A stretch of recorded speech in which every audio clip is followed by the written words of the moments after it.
ಹೆಸರು ಶಾಲಿನಿ. ನನಗೆ ಸ್ವಲ್ಪ ಹೆಲ್ತ್ ಇಶ್ಯೂಸ್ ಇತ್ತು. ಸೊ ಅದಕ್ಕೆ ನಾನು ವೆಬ್ಸೈಟಲ್ಲಿ ಹುಡುಕ್ತಿದ್ದೆ ಯೋಗ ಸೆಂಟ್ರ್, ಬೆಸ್ಟ್ ಯೋಗ ಸೆಂಟ್ರು. ಆವಾಗ ವಿಶ್ವಪೂರ್ಣಿಮಾ ಯೋಗ ಸೆಂಟರ್ಗೆ ಜಾಯ್ನ್ ಆಗಿದ್ದೆ. ಜಾಯ್ನ್ ಆಗಿದ್ದು 1 ವೀಕಲ್ಲೇ ನನಗೆ ಹೆಲ್ತಲ್ಲಿ ತುಂಬ ಇಂಪ್ರೂವ್ಮೆಂಟ್ಸ್, ನನಗೆ ಚೇಂಜಸ್ ಗೊತ್ತಾಯಿತು.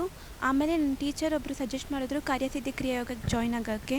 ಕಾರ್ಯ ಸಿದ್ದಿ ಕ್ರಿಯಾ ಯೋಗ ಜಾಯ್ನ್ ಆಗಿದ್ಮೇಲೆ ಮೆಡಿಟೇಷನಿಂದ ತುಂಬ ಪಾಸಿಟಿವ್ ಚೇಂಜಸ್ ಬಂತು ನನ್ನೊಳಗಡೆ. ನನ್ನೊಳಗಡೆ ಇರೋ ಭಯ ಎಲ್ಲ ಹೋಯ್ತು, ಫಿಯರ್ಸ್ ಎಲ್ಲ ಹೋಯ್ತು. ಮತ್ತು ನನಗೆ ತುಂಬ ಕಾನ್ಫಿಡೆಂಟ್ ಬಂತು. ಇವಾಗ ತುಂಬ ಎನರ್ಜೆಟಿಕ್ ಆಗಿದ್ದೀನಿ. ಇವಾಗ ಟೀಚರ್ ಟ್ರೈನಿಂಗ್ ಪ್ರೋಗ್ರಾಮ್ಗೂ ಜಾಯ್ನ್ ಆಗಿದ್ದೀನಿ. ನನ್ನೊಳಗಡೆ ಇವಾಗ ತುಂಬ ಪಾಸಿಟಿವ್ ಚೇಂಜಸ್ ಬಂದಿದೆ. ವಿಶ್ವಪೂರ್ಣಿಮಾ ಯೋಗ ಸೆಂಟ್ರಿಂದ ತುಂಬ ಕಲ್ತ್ಕೊಂಡಿದ್ದೀನಿ. So thank you so much sir and Vishwapoornima. Staffs ತುಂಬ ಫ್ರೆಂಡ್ಲಿಯಾಗಿರ್ತಾರೆ. ಎಲ್ಲ ಅಟ್ಮಾಸ್ಫಿಯರು ಫುಲ್ ಪಾಸಿಟಿವ್ ಆಗಿರುತ್ತೆ.